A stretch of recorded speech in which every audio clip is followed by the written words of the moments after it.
Bom, depois dessa confusão, a sessão foi encerrada, acabou que as explicações ou o restante delas acabou nem sendo dada e logo depois que o ministro da Fazenda, Fernando Haddad, chamou de molecagem a atitude de parte da bancada da oposição, que fez um questionamento e no momento da resposta deixou ali o local, Carlos Jordi voltou à bancada e mencionou que o ministro da Fazenda é que era moleque ao tomar as atitudes que está tomando à frente da economia do país e disse que ali ele é apenas um ministro e que ele tem que respeitar o parlamento. Como é que você avalia essa confusão que mais atrapalha, digamos, a conclusão, né, ou a compreensão daquilo que é necessário do que, de fato, entender o que o governo está pensando? Porque a crítica da oposição ela tem um motivo, o fato de o governo propor apenas arrecadação e não trazer nenhum tipo de proposta que leve ao corte de gastos para além do contingenciamento que já foi anunciado. Alan Gani. Olha só, Evandro, de alguma maneira demonstra uma insatisfação da população com o aumento de impostos, né? E essa insatisfação está na boca aí dos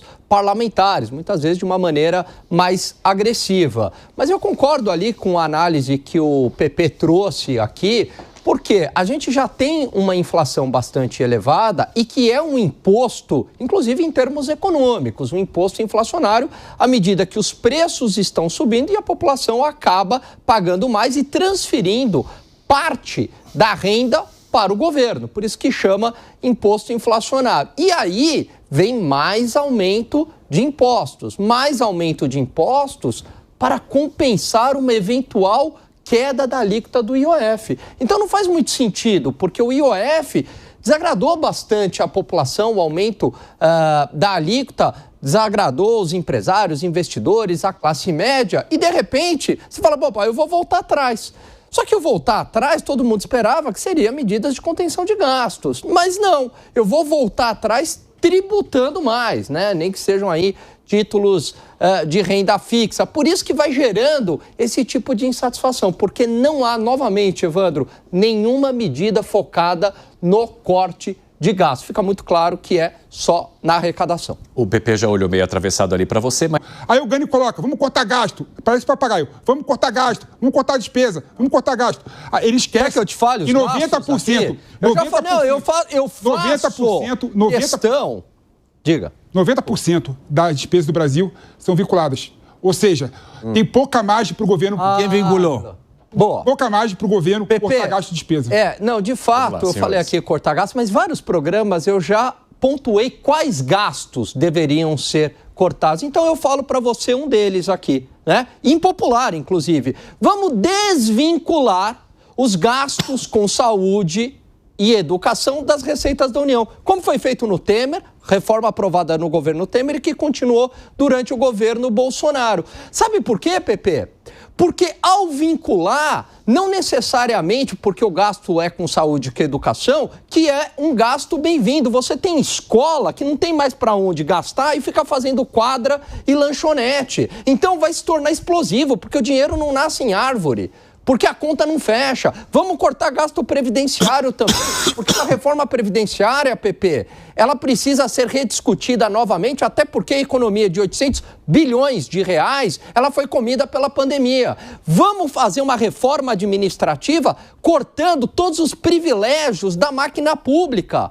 Então, não é que eu estou repetindo aqui a corte de gastos como se fosse um mantra. Eu estou, PP, discriminando quais são os gastos a serem cortados. Tá bom pra você? Não, tá péssimo, cara. Nada a ver uma coisa com a outra. Não, tá aqui, eu te dou os argumentos que tá péssimo. Tá bom, assim, se o Brasil quiser ter educação da França, tem que gastar na educação como a França gasta. O Brasil já gasta em educação na média dos países da OCDE. Desculpa, não é verdade. Quando você proporcionalmente ao PIB? Aí sim, proporcionalmente ao PIB. Mas quando você pega, por exemplo, quanto que ele gasta per capita por aluno, é 3 vezes menor. É 3 vezes menor. A França gasta 9 mil dólares por aluno. O Brasil gasta 3 mil dólares por aluno. Ou seja... O problema é de olha a solução simplista, desculpa, simplista não, simplória, que o Gani coloca aqui. Corta gasto da educação. Pelo amor de Deus, Gani. Não, desvincula gastos da educação com receitas da União. Porque vai se tornando explosivo. Porque no seu mundo, PP, o orçamento é ilimitado. Esse é o grande problema. Eu parto de uma premissa que o orçamento é limitado, não tem dinheiro para todo mundo. Então a gente tem que fazer escolhas. Temos que definir prioridades. Mas no seu mundo, o dinheiro é infinito. Dá para ter dinheiro a rodo na saúde, dá para ter dinheiro a rodo na educação, dá para ter pro Bolsa Família. Aí é fácil. Né? Nesse mundo de ilusão é fácil. Você vê alguma forma do Brasil crescer, se desenvolver sem ser para educação? O problema é que você quer que o Brasil vire o poderio dos Estados Unidos e de outros países. Né?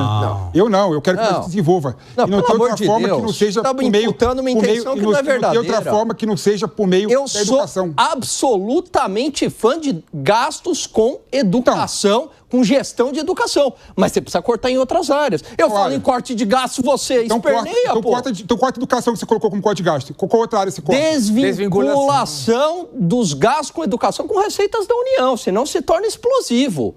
Né? Então sobe a receita, sobe automaticamente o gasto com educação. Isso não faz sentido, isso engessa o orçamento.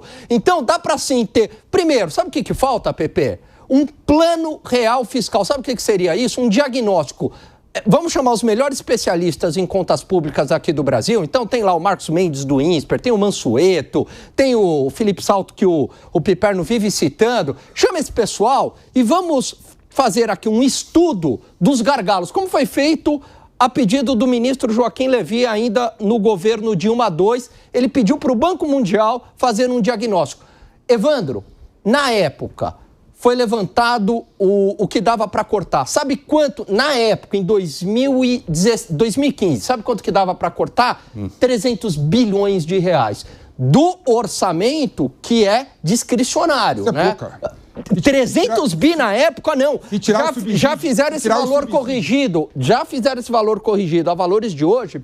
Ô, PP, seria algo de 800 bilhões de reais. É uma reforma da Previdência. Então... tem sim uma série de ineficiências e dá para cortar. Agora, eu falo em corte de gasto, você tem um ataque cardíaco? Tira os subsídios que são colocados indevidamente, que distorcem o mercado, chega a 800 bilhões de reais. Ou seja, por aí talvez resolveria o problema do tal déficit fiscal que vocês tentaram nessa palavra. Déficit fiscal zero, déficit fiscal zero, déficit fiscal zero, equilíbrio fiscal, equilíbrio fiscal, equilíbrio fiscal. Mas não tem outra forma do Brasil pagar a conta... Não, tem um ponto interessante, né? Sabe qual é o ponto interessante? Fala.